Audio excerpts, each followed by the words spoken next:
Hi, I'm Jennifer Shookman. I'm so glad you could join me today. I have a special guest, and it's Debora Coty, who is the author of Mom Needs Chocolate. And I can't wait to talk to her about this. Welcome to our program, Debora. Thank you, Jennifer. So nice to be here. Thanks for being here. All right, Mom Needs Chocolate. I have to say, I'm a mom, and that there are times when I just need chocolate. Amen, sister. And I have a husband who's an accountant. I can say he has never, ever said, I need chocolate. Oh. I mean, it's just not one of those things. What is it about moms and chocolate? Well, I think it's a lot of things. For one thing, it's just the creamy deliciousness of the actual chocolate itself. But I think chocolate also brings us comfort, and it has a way of stimulating us when we don't have that latte, you know, or we can't have that latte. And it also, it just gives us a little pick-me-up sometimes when we need it.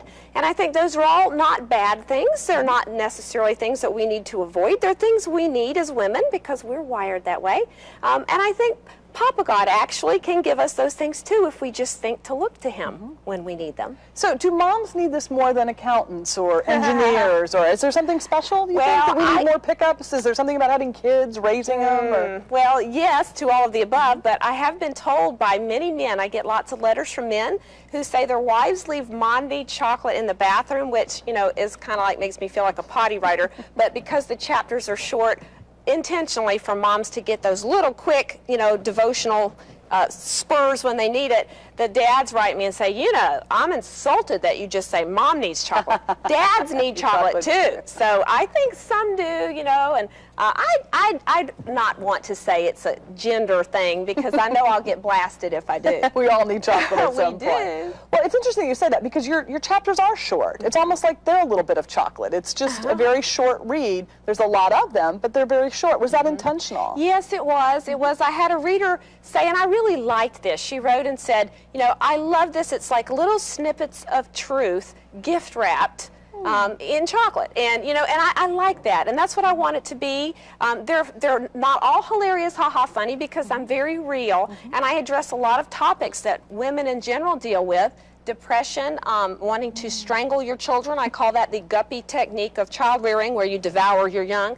And, you know, different things that we just all, you know, road rage, things that we have to deal with, you know, nutrition, weight, all kinds of things like that. And I try to be real, so there's some poignant things as well as funny things in there, too. So. Well, you've just named a whole bunch of issues. Yeah. And they affect a lot of women. Pick one of those and tell us a little bit about. Well, golly, I could just tell you about all of them. Take the weight. This is kind of a thing that's come up for me lately because since Mom Needs Chocolate came out, I go and I speak to groups a lot, and I often will read an excerpt, and it talks about, oh, my thighs rubbing together so much that it sends up smoke signals and that sort of thing. And people look at me like, come on, yeah, because you don't look like you have thighs. Well, you know, rubbing. I've lost 40 pounds, ironically, since Mom Needs Chocolate has come out, and it's been a blessing for me. I was a real tight 14. And I just felt like I felt like it was, my temple of the Holy Spirit wasn't reflecting as well as it could, that my reverence for the body that God gave me. And so I intentionally did some Weight Watchers, and I got these Invisalign braces for my teeth because I was having a fang problem that was getting worse as I got older. I was looking very much like a unicorn. So, you know, I just kind of, I said now or never. I turned 50 last year, and I said, okay, half century, I don't have but that much left. Lord willing, and the creek don't rise. So I'm going to do something about it. So that's kind of what's happened to me recently. It sounds like there's been a lot of changes from your thoughts that then manifested itself physically. Is that kind of what you're advocating people do in the book, is sort of change the way they look at things? Or? Absolutely. I wrote Mom Needs Chocolate with in mind that so many moms, and through my I have 2 children now, both in their 20s and 6 in heaven, but I wrote it in mind for those moms who feel that they are stuck in the muck of everyday stress, and I call it the joy-sucking dullyfunks, where nothing particularly bad is happening, just nothing good. And our minds glaze over, our eyes we just go numb, we can't see, feel, we just feel like we're in the perpetual state of spiritual dullness. And I have a distinct memory of standing at my front door when my kids were little, my arms full of laundry, my sister was just dropped in for a visit and was leaving, and the dog was clawing at my leg to go out, and my son was screaming his little brains out over a broken toy, and I looked at my sister and I said, where did the joy go? I don't even remember when it left. But, you know, so many times we check the joy of the Lord out on our doorstep when we are enmeshed in that motherhood, I call it muck, and, you know, we just can't seem to demuck ourselves. And that's what I wrote the book for, to give a glimmer of hope. What does happen to that, right? Because as young women, we dream of that wedding day, we dream of the marriage, we dream of the kids. We're so happy when that baby's born. But you're right, I know a lot of women who are standing there holding the laundry going, I can see the dirt, I can see the mess, but I can't see the joy. What happens to it as women? Well, I think we don't mean to put it on the back doorstep, but we do, because we have so many urgent things taking our attention, our kids, our wives, our husbands, our houses, our jobs, whatever. It's just, you know, we lose that. We lose touch with the Lord. We lose touch with each other. And my kind of mantra is, you know, God, Godiva, and girlfriends. What more do we need? And we kind of lose all those things, maybe not the chocolate too much, but we do tend to lose touch with each other, and we become isolated, and we lose touch with Papa God, and we don't get that indwelling feeling, and we just don't get that boost that we need, and we just... So where does joy come from? Does it come from our circumstances? Does it come from God? Does it come from chocolate? Where is the joy, and how do people who don't have it find it again? Well, I love the verse in Nehemiah that says, the joy of the Lord is your strength. And I truly think that is what it is. If we can spend a little time every day, and I mean little because we need that God time, and I know it can't be very long, but just a little time a day, getting in touch with God, our God time, I call it. When I was a little girl, I was raised in a Christian home, very fortunate to that, and I thank God for that. But my mother used to, her bathroom time in the bathtub was her God time. And I remember as about a 5-year-old banging on the door, Mama, and her saying, go away, this is my God time. And, you know, and I do that with my children. When my kids were little, mine was the closet. I went in the closet, shut the door, got on my knees, and I reconnected with my Papa God. And even 5 minutes a day can give us that little extra reserve that we need to get through those joy-sucking dullyfunks. So just like sometimes we need a little bit of chocolate to just make it through the next thing, sometimes just a little bit of God is enough. It doesn't even have to be an hour Bible study or... Absolutely. Well said. That's one of my points in the book. You know, we don't have time. I'm perfectly real about that. So we just have to make it on our schedules. We pretty much have to make it a discipline to say, this is my 5 minutes, this is my God time, I'm doing this every day, and He will bless that, and He will touch us, and we will be rejuvenated. Now, I can tell you, when I was a young mom, that there were times I said, I'm going to get up tomorrow morning and I'm going to do my quiet time, I'm going to do some study, I'm going to read the Bible. And I can tell you, every time that I set a goal for myself like that, my kid would wake up even earlier. You know, I would get up early, planning for him to sleep to his regular time. And so sometimes, as moms, scheduling time is really hard. What do you suggest? Well, probably a time when you know, like the bathtub, like right after dinner when everybody's finally fed and happy and starting to do their own little activities for a little while, then you know you're going to be able to squeak in 5 minutes there. And that's when, if it's so much trouble for you to get up early, if it's just not going to happen. I tried that for years, and I just couldn't pull it off. I couldn't do an early morning quiet time. And so the best time for me was in the evening.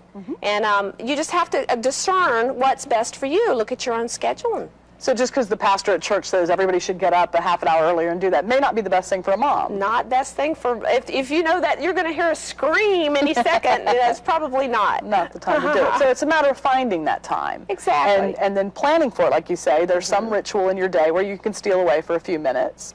And if not, I'm thinking there's probably spontaneous time where it works too. Yes, yes, sure. That's another one of my points. You know, God's with us all the time. We just aren't aware. We're just not tuned into Him. But He's with us when we're in the carpool, when we're scraping the dog vomit out of the carpet, you know, when we're trying our best to get the kids out the door and we're tearing our hair out. You know, He's with us at all those times. But we just have to become aware. Yeah, so it's focusing on Him. Exactly. So even the stoplights and even the while making the lunches and the things that we do every day. And car time is wonderful prayer time.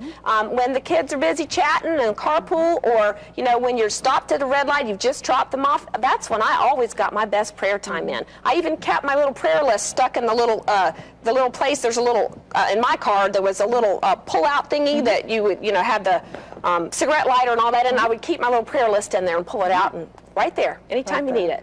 That's also a good time when you're dropping the kids off to just say a prayer for them and sure. to bless their day as you're doing it. So it's a matter of finding the little moments and that are already exist in your day and using those as a way to redeem your day for God. Well, that's great. I love the fact that, you know, I think we all can respond to the chocolate, and I love the fact that you're equating it to sometimes we just need that little bit of God and just a little taste of Him. And so what we're going to do now is we're going to go to a commercial break, but we're going to come back and we're going to talk a little bit more. You've got some interesting things that you've raised, and I want to know a little bit more about some of those. So please stick with us, and we'll be right back with Debora Coty and more of her book, Mom Needs Chocolate.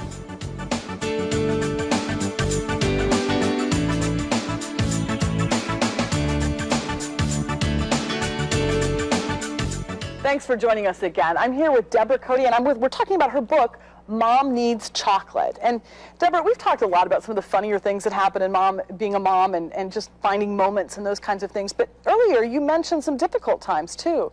For example, you said you'd been through 6 miscarriages. Yes. Tell us a little bit about that. That must have been hard. It really was. It was a very difficult time in my life and my husband's, and everybody goes through those valleys, and that was probably the worst desert time that I've experienced so far.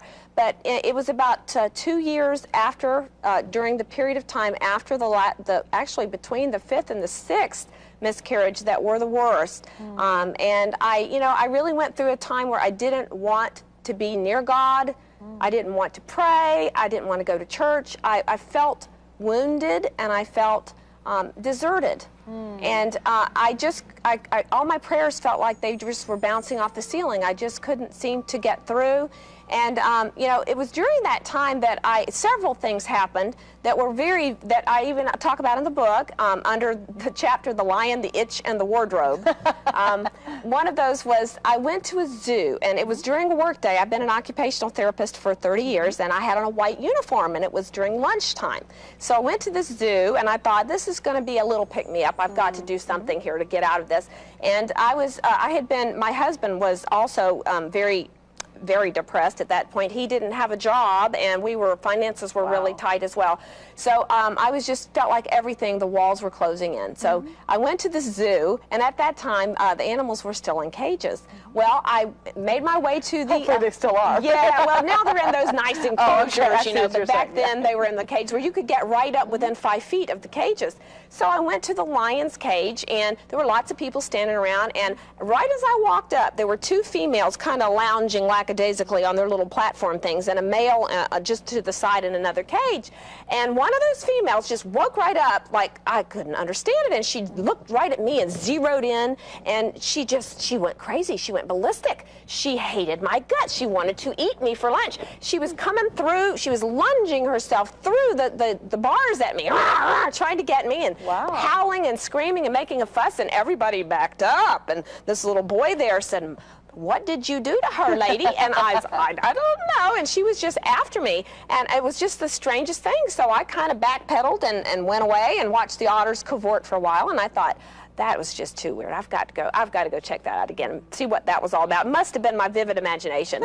So when I came back to the cages again, there was no people this time. And I walked down toward the cage, and sure enough, she did the same thing. As soon as I got close enough, she leapt up, and she was pacing back and forth and really after me. And all of a sudden, I got this itch in the middle of, one that you just can't ignore. And so I'm contorting myself, trying to get this itch, and she just stopped cold. And we were like staring at each other through this cage. And I thought, this is how a zebra feels on the Serengeti plain. I was just prickly. I was just so And so all of a sudden, she turns around and she stares at me over her shoulder and she lets go with this big spurt of urine like a fire hose. And I was covered from head to toe, dripping. The hair was hanging down over my face. I had on this white uniform. My shoes were squishing. And I had to go back to work like that. Oh, no. I had nothing else to do. But, you know, it was, as I stood there just amazed, looking at my ruined wardrobe, I thought, what was that, Lord? You know, I came here for comfort. And then I started laughing, and I couldn't stop. And I hadn't laughed in so long because of the depression, and it just kind of bubbled up and just poured off like lava. And, you know, I thought, God, who knows me better than I know myself, knew the perfect way to reach down inside that rock that was my heart and begin chipping away from the inside out. And it certainly didn't make the depression suddenly go away, but it was a huge step in the right direction. And, you know, I wouldn't recommend the lion spray technique for everyone, but, you know, for me, it was just a touch. It was what I call a grace note from God, and I love those grace notes that he sends us. I'm a music teacher for 20 years. I've taught piano, and I borrowed that little term, meaning the tiny little notes beside the regular musical score that they are not necessary to the melody, but they add such breadth and depth and beauty to the music that they'll make it wonderful. And that's what I feel like God does for us with his grace notes in our lives. So as a mom, as a woman, as somebody who's going through difficult times, you went in, this is not what you expected. And so often that's the case, isn't it, for women? So is often. That we go in and it's just exactly opposite of what we expect. Instead of a pick-me-up, you got drenched. But is there something about looking at those situations, you know, when something like that happens? Tell us about your attitude. What was it about your attitude that made you see that instead of going home crying and, you know, hating God and never speaking to him again because he didn't give you what you wanted? What was it about your attitude that was different? Well, I think it has to do with our perspective, of course. And up until that point, during the Depression, I had been just gray. Everything was gray. I couldn't see color. I couldn't feel color. And it was like God knew exactly what would break me and what I needed. You know, I don't think he's going to do that to everyone. But for me, he knew me, and that was what meant so much to me, because out of those 2 years of feeling like I was invisible to God, suddenly I knew beyond a shadow of a doubt that he orchestrated that whole thing for Debbie, that he knew what would touch Debbie's heart, and he cared, and that's what came through. And you know, humor is so important in our lives. I feel that humor actually opens the door. It's a catalyst to release the joy of the Lord in our hearts many times. And I think joy and laughter are sisters, and they travel together. And you know, sometimes we just got to start the one to get the other. Do you think that God orchestrates circumstances in such a way that you feel really bad or really good so that you'll feel? I mean, is that something you think that he does just to help people respond when they're in a situation like you were? Well, that's an interesting, I haven't ever thought about it that way, but you know, sometimes it's true. We've got to have the bad to appreciate the good. And I don't know. I've never thought about it that way. I'm not really a very deep thinker. I'm actually shallow. But I've learned to... And you sound proud of it. I've learned to accept that. It's rather embarrassing to be the world's biggest airhead. I even have a chapter on that. God loves airheads too. But, you know, I've just learned to accept that's what I am. And God gave us all different gifts. And mine just doesn't happen to be deep thinking. But, you know, that's a good thought. I like that, Jennifer.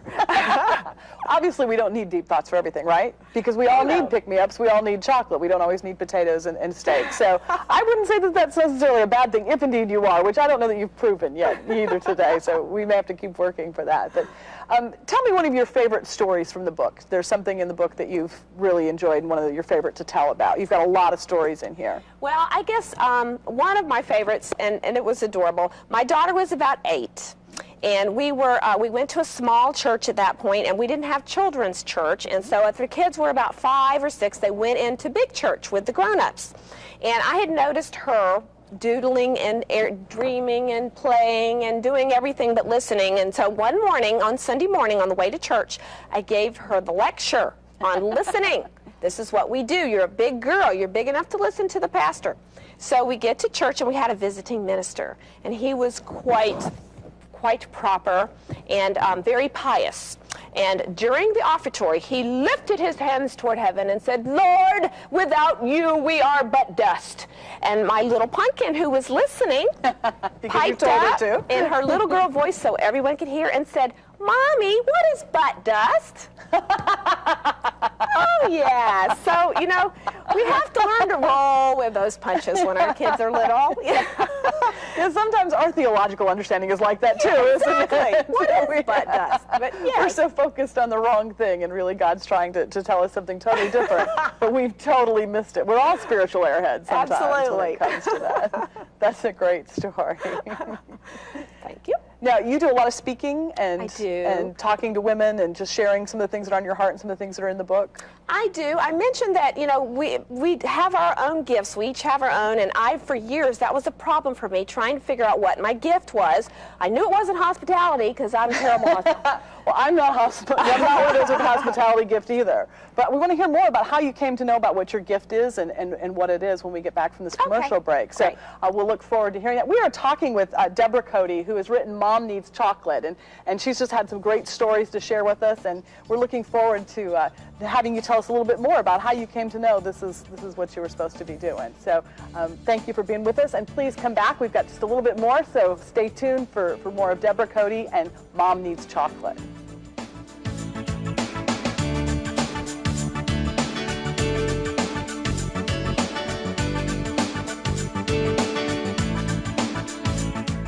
Back. Debora, you were just telling us a story. Can you tell us the end of that story before we finish up here? Sure, I will try to make it quick. You know, I wanted to be like my perfect friend who was perfectly hospitable, go to her house, perfect china, everything was beautiful, the ambiance, you know, everything's just great, candles burning. We'd have Bible study, just perfect, and I couldn't do that. So I felt bad for the longest time, and I finally found my spiritual gift was encouragement. And that everybody can do that. And that's what I try to focus on, is encouraging other people. And that's why I wrote Mom Needs Chocolate, to try to encourage moms and other women just to hang in there, that God is there, and we just have to tune in, and He can help us out of those joy-sucking belly funks. So that's your message, to encourage other women, encourage people in general. Exactly. And one way, of course, to do that is always with chocolate, right? Absolutely. Good gifts. So tell me, you speak and you meet with women at churches and do these kinds of things as well? I love to come, so if anybody would love to invite me, I would be most happy. My website is www.debораcoty.com, and it's spelled Debora-Coty. Do that again, one more time. Debora-Coty, debораcoty.com, and I love to make new friends, so I'd be happy to respond. They can email me right through there. That's great. And so you're looking forward to those kinds of things. And more books, I assume, coming too? Yes, I have 8 out and 3 more coming. And I'm real excited about that. Several are devotionals, and they'll be in Christian bookstores and, of course, online everywhere. Great. So tell me about some of the devotionals that you expect to come out that are still coming. The one coming out in August is called Prayers for Daughters, and there's one coming out, let's see, I think it's in the spring, called, ooh, Debbie, pull it out. But they're short devotional books. Yes, they are. They will be. They're short devotionals. One's for daughter. You have a daughter. Yes, I do. And so this. I do. And Everyday Hope is the name of the other one. Okay. And they're part of other series for Barber Books. Okay. And I'm real excited about those. And I'm possibly doing another novel. I have 2 novels, historical fiction. And tell me about those briefly. Oh, they're so sweet. One's called The Distant Shore. It was my first book, and it was very well received. And I wrote that in 2 years. Finally found a publisher for another year, and then it did very well. And they wanted the sequel, which is called Billowing Sails, within 4 months. Oh! Wow. So I learned a lot about how to write fast in that one. But those 2 are out, and I have 2 women's humor books. Besides Mom Needs Chocolate, I have Heavenly Humor for the Woman's Soul that I contributed to with, it's been exciting to be in that with Patsy Claremont and Anita Renfro, some of the Women of Faith ladies. Great. Tell me again your website if people want to find out more information. DebораCoty.com, DEBORACOTY. Great. .com. Great. Well, we have enjoyed having you here so much. Thank you for being a part of that. Again, we've been talking with Debora Coty, and we've been talking about her book, Mom Needs Chocolate. And sometimes we all need a little chocolate, and sometimes that comes in the form of a candy bar, and sometimes that comes in the form of just a spiritual moment, just a few moments with God. And so whatever you need for your spiritual pick-me-up or physical pick-me-up sometimes, just to get a little energy to get through the day, we hope that this was that for you today. And so we thank you for joining us again with Debora Coty and her book.